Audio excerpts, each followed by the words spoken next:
Thanks and welcome to join me on the 6:15. I'm Kejang Henry Athembe. We begin with our top stories.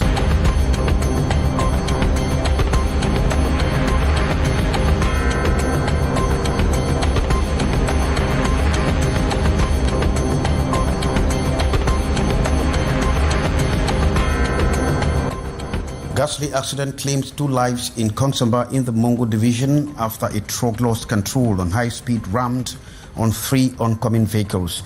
Survivors have been rushed to some medical facilities in the town. And Douala is reeling from a severe meat shortage as post-electoral tensions disrupt supplies from the northern cattle-producing regions. Prices have surged from 3,500 francs to more than 5,000 francs per kilogram within days. And the November session of Parliament has opened amidst post-elections unrest. The session comes with major expectations as this will culminate in the scrutiny and adoption of the 2026 Finance Law. Top stories.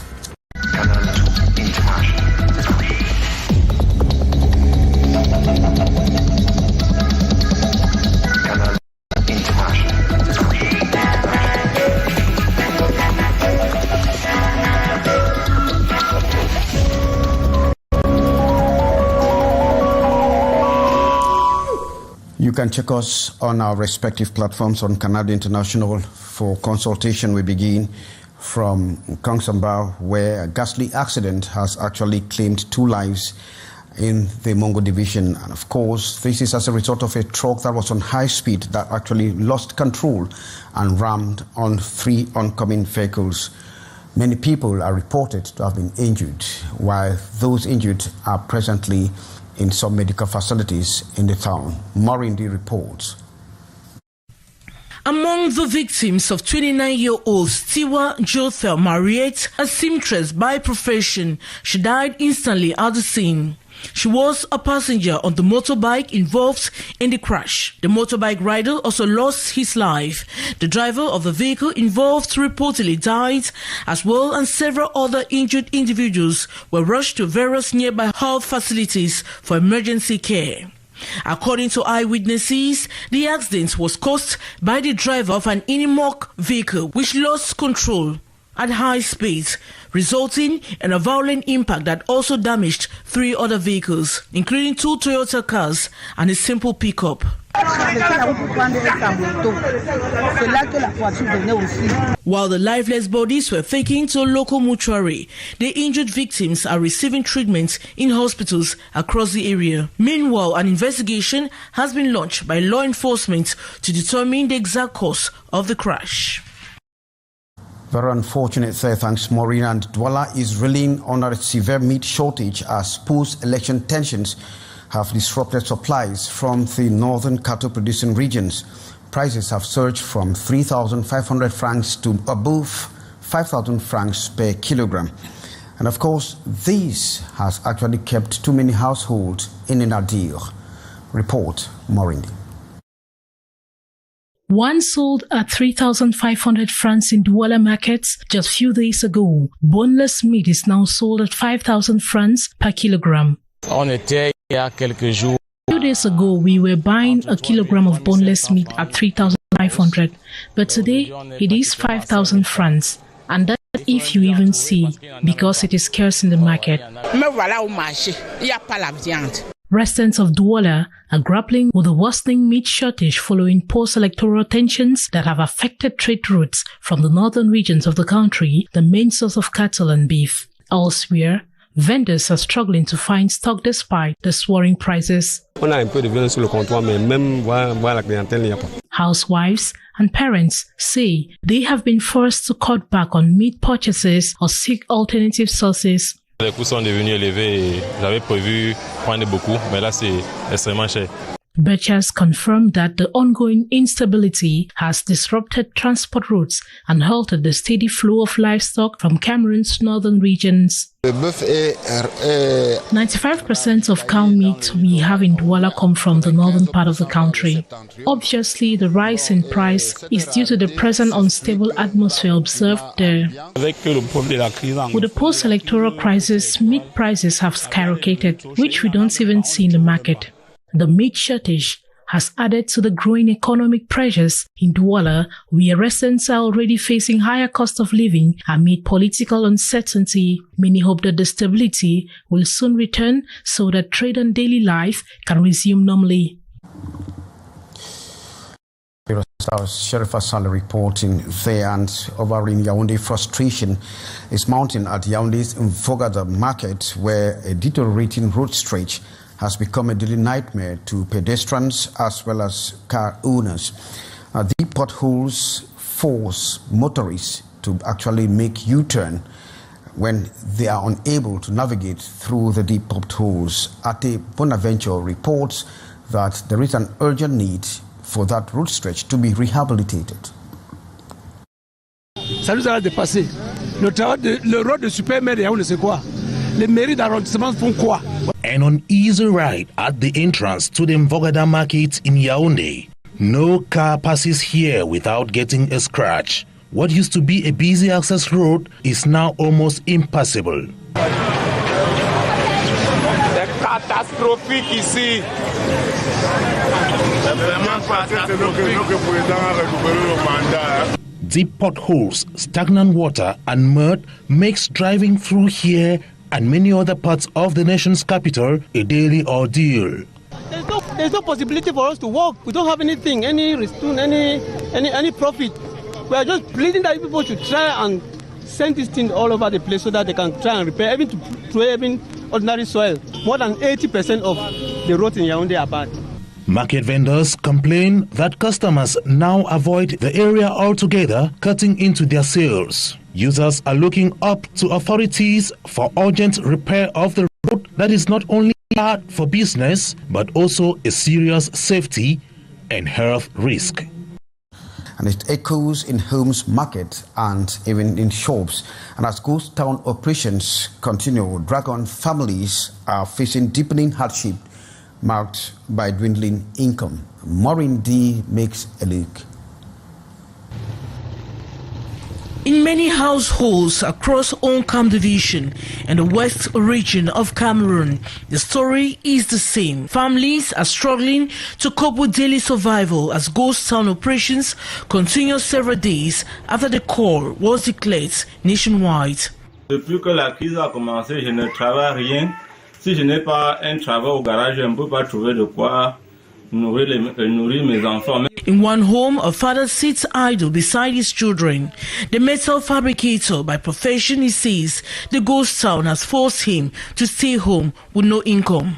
Avec la ville morte et que nous sommes condamnés à rester à la maison, nous ne parvenons plus à rien gagner. Même les enfants qui partaient, ce ne reste qu'à l'école, ne partent plus. A few kilometers away, a young farmer and father of several children walks back from the farm with a small bunch of semi-ripe plantains. With shops closed and no means of earning, he says this is the only way he can feed his family. Manque de nourriture, la route, nous ne passons plus. Je sors comme ça au champ pour pouvoir trouver de quoi donner à ses enfants. For a 70-year-old woman, her problem is different. Her cassava fufu is rotting in her store due to low sales. She now has to re-dry it multiple times just to keep it from spoiling, not knowing it will eventually sell.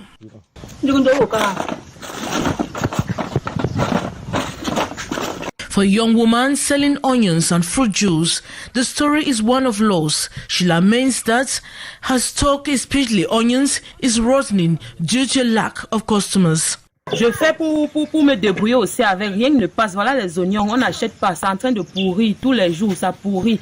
These parents are calling on political leaders and the Cameroonian government to find a lasting solution quickly so that families can return to normal life and continue to care for their children and their future.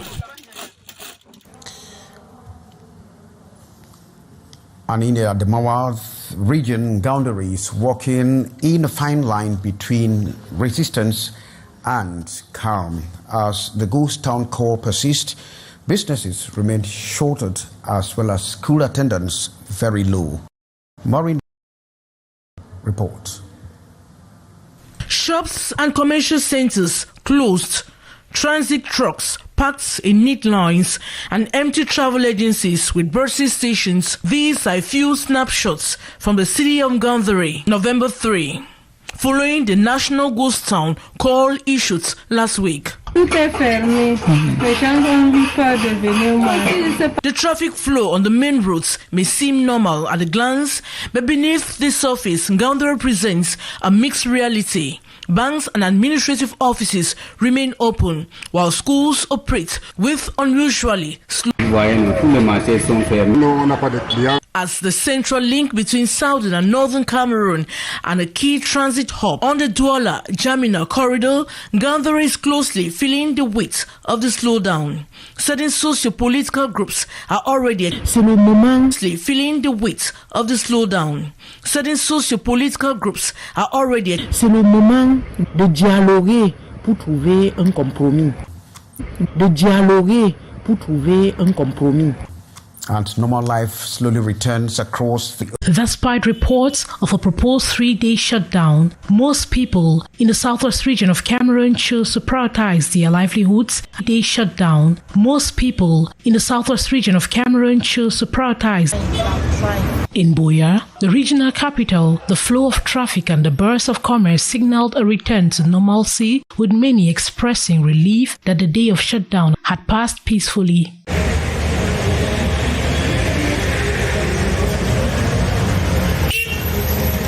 At the bilingual grammar school Moliko Buea, classes were in full swing. Principal presence to ensure smooth running of academic activities.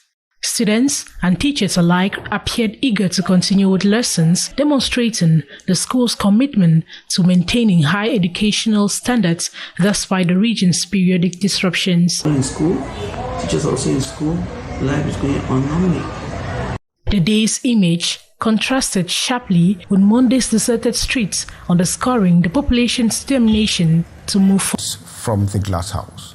By burnings, vandalism, ghost towns and killings in some parts of the country, the voices of the people's representatives are expected to sound louder at the moment as the country seeks lasting solutions. When we look at the socio-political context, we in CDU, member of parliament, we think it will be an obligation for us to rebuild the confidence between population and institutions. And to build these confidences, we need to go to the constitutional reform. We need to go to the electoral code reform. We need to go to reform ELECAM, reform Constitutional Council. If we didn't do so, I don't know if we will be able to peace and confidence between population and institutions who rule the country in the name of this population. Aside the swearing in of the re-elected president as the law demands, the session is dedicated to the examining and adoption of the 2026 state budget, taking into consideration the demands and specificities of the different sectors of the economy. Ce qu'il faudra comprendre, le budget il a d'abord élaboré avant d'être soumis à la représentation nationale pour examen et éventuellement pour adoption. But a copy of the financial law is still awaited by the members of parliament, contrary to what the law stipulates. When you look at the Article 57 of the law, it is clear that member of parliament should have document 15 days before the opening session. They have never done so. And what is the reason? I don't know. We are very, very hungry to realize that the personality who have the responsibility to the respect of law in our country are the first person to not respect those laws. The delay the opposition lawmaker decries will produce huge consequences on the adoption process. And so we will go to adopt the law without examining article by article as the constitutional has for us to do. We will not have time to do so. Consequently, you go to vote a test without knowing what will be the content and the consequence in the life of the population. The stakes are therefore high as the country battles with numerous socio-economic challenges.